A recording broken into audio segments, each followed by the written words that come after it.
Hello, thank you for joining me for yet another video. So last week, the new Darren Star TV show, Emily in Paris, came out on Netflix. I'm not sure if you're familiar with Darren Star, but I hope you are. He is the creator behind the iconic Sex and the City, a show that I have seen 1,759 times. There is not an episode of Sex and the City that I haven't seen more than once. There's not an episode that I could just be dropped into and not know exactly what episode it is. I've seen the movie a million times. I'm a huge fan. So when I heard that there was going to be a new TV show by Darren Star on Netflix and I saw the ad, I was like, oh, looks interesting. It gave me a little bit of the bold type and a bit of the iconic rest in peace Katie Keene on the CW. So I was like, okay, I'm gonna watch. I'm excited. It dropped, and you know, it was good.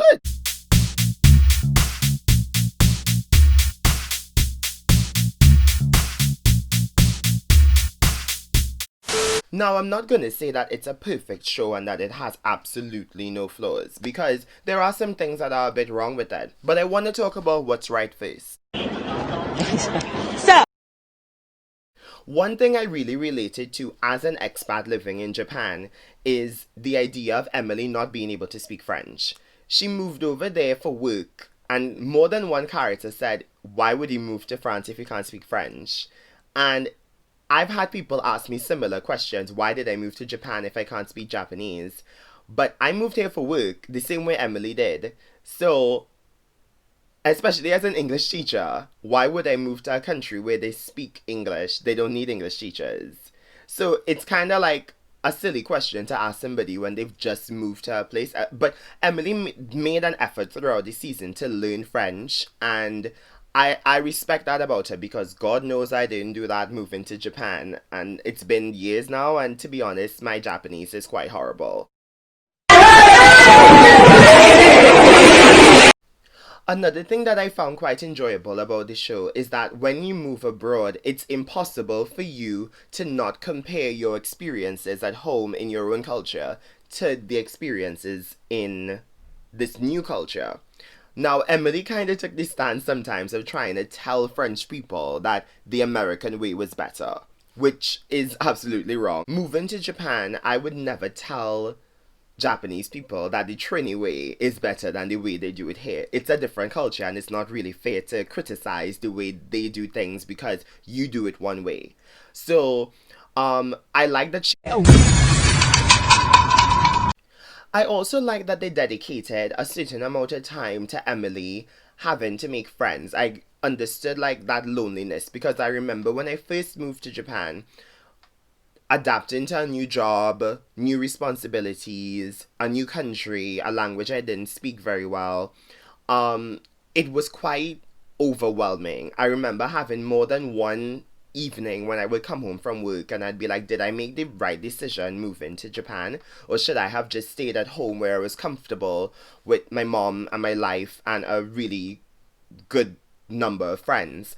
But Emily was a bit overwhelmed and then she met friends along the way, especially Mindy being her MVP friend, but she met other people along the way that really, I think, helped her to adapt and adjust to France in a much better way and to Paris in a much better way. And I think that that was really good and realistic because I've had friends like that for me. I could itemize, they know who they are, but I've had these friends that really turned Japan around for me and made me know that, yeah, I made the right choice. No, I'll be back in Atlanta tomorrow. Yes. Hey. Hey, who is that? Don't we know each other? And of course, there's the Dayton Situation. Emily, she met a lot of guys over the course of this first season. How many episodes was it? 8, 10 episodes? It wasn't that long. But she did well. And I also understand that too, because when you're a foreigner in a foreign country, you are exoticized. And of course, I made a video about that, about being a foreigner in a foreign country and being a black foreigner in a foreign country in a previous video. So I'll probably link that up here. But yeah, you end up in a situation where people want to know about you. They want to know where you come from. They want to know what you're like. They want to know what your country's like. And yeah, Emily, I think to a certain extent there is some truth to the experience that you will maybe date a lot more people and have a lot more sexual experiences when you move abroad because you are like a new, different, exotic thing. If you say so.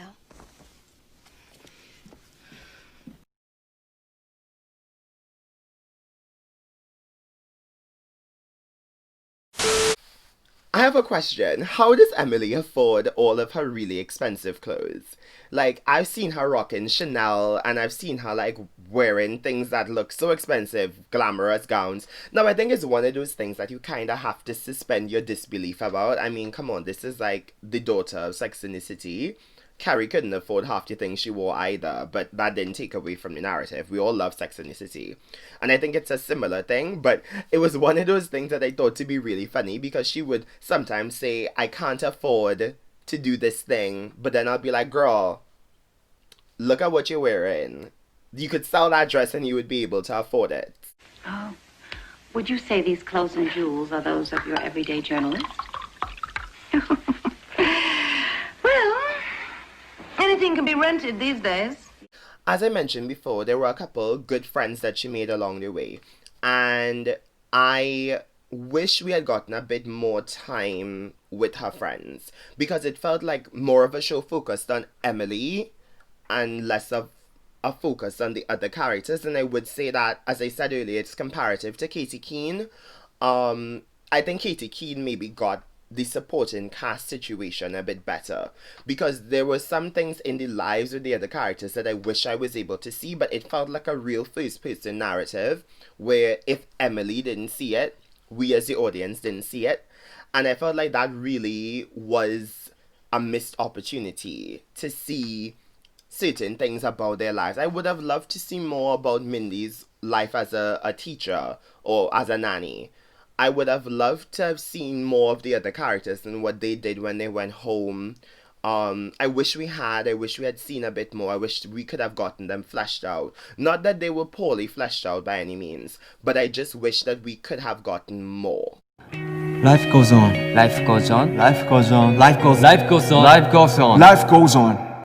The last thing I want to address is the idea of French stereotypes. Now, I don't know about French stereotypes. Like, I've dated a couple of French people and I have a couple of French friends, but I personally don't have any stereotypes in my head about French people. So, watching the show, I didn't necessarily see that there were stereotypes in there.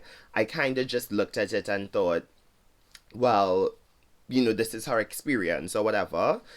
But more than one French person has said to me, or people who have experience with France or with French people have said, like, it's just rife with like stereotypes that aren't even really applicable anymore, and it's just untrue. So I could understand being upset about that, and that's something that I don't think that I have the ability to address, to say that it's true or it's not true. But I don't have an impression of Paris or France based on the show. I could understand why somebody might, but I don't have that particular view. I think that it's a TV show. But I could totally understand if you are a French person or you're a Parisian and you see something that just does not seem accurate to your experience, you might think to yourself, girl, this isn't true. Like, this is stupid. Because if somebody went to Trinidad and did something like that, I would probably feel the same way. I would probably be like, that's not an accurate depiction. Even if it's just a TV show, I'd still be like, it's not true. Case closed. Next case. Thank you so much for watching. I hope you enjoyed this review. I really enjoyed it. All in all, I thought it was a really good show. It was a fun watch. I loved the fashion. I thought the acting was quite good. I thought like there were funny little instances, little moments that I thought really made a difference in the show. And R.I.P. Casey Keene, but I feel like Emily in Paris does carry that torch. And I mean, all tea, all shade, Netflix, please like pick up Katie Keene. Like, could you do me that favor and pick up Katie Keene, and then they can have like a crossover Emily in Paris like Katie Keene? That would be really good. But yes, thank you so much for watching. Please like, share, subscribe, and yeah, tell me what you think in the comment section. Bye bye.